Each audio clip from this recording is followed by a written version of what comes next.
We are working through our core series product selection tool, and we've just one step left. René, take us through it. Now we're going to focus on the specific construction.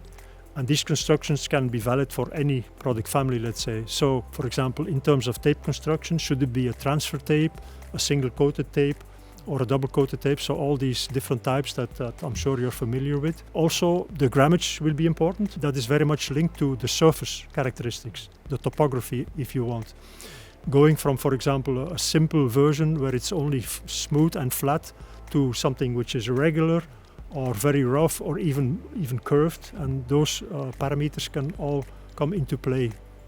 So back to the example. Remember in step 2 we defined that I had to need to bond to polypropylene. Now I know that the polypropylene has a flat surface, so there are no irregularities. Good, let's continue with that example. So the polypropylene is, let's say, fairly simple to bond to. It's flat. That it means it doesn't need specifically very high coating weights. And in terms of construction, I would recommend then either it could be a simple transfer tape, so just an adhesive mass, or it could be a double coated tape but still with relatively low coating weight. So those two we have selected then. We really come to the end of our selection process and we go to our whole list of the 41 products. We can see that we have chosen or narrowed it down to 3 transfer tapes, FT126, FT2020 and FT2055, which all have moderate grammage of about 50 to 60 grams. And there is still maybe a last thing that we need to choose is the choice of liners. Yeah, just imagine that we know that in the converting process there has been an issue of liner tearing.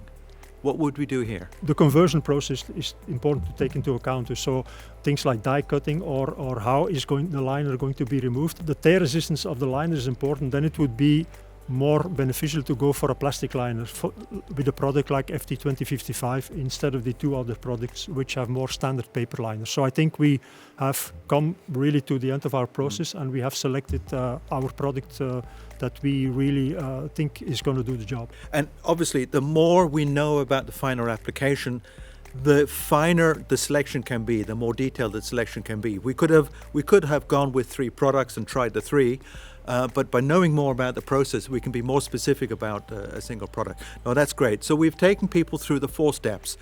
What are you laminating to? What's the surface energy of the mounting surface? What are some of the service requirements? And then what are some of the other additional application requirements for it? And that's our 4-step product selection tool. Before we close step 4, as being responsible for communication, I'd like to highlight that we have a few communication tools in place for you.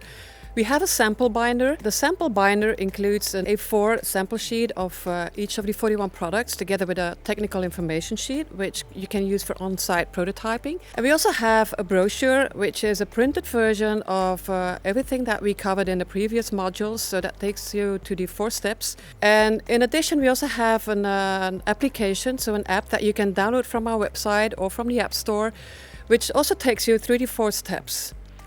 Ilse, how will people get hold of the binders, the sample materials, etc.? Well, just simply contact your customer service representative or your sales representative or your technical application engineer, or just simply take a look at the contact details as shown on the screen. Well, listen, thank you colleagues for helping me to present our core series portfolio and our 4-step selection tool to our audience. I really hope that this has shown to you how we want to make it easier for you to work with your customers and to work with us here at Avery Dennison. We look forward to hearing from you. Let's work together.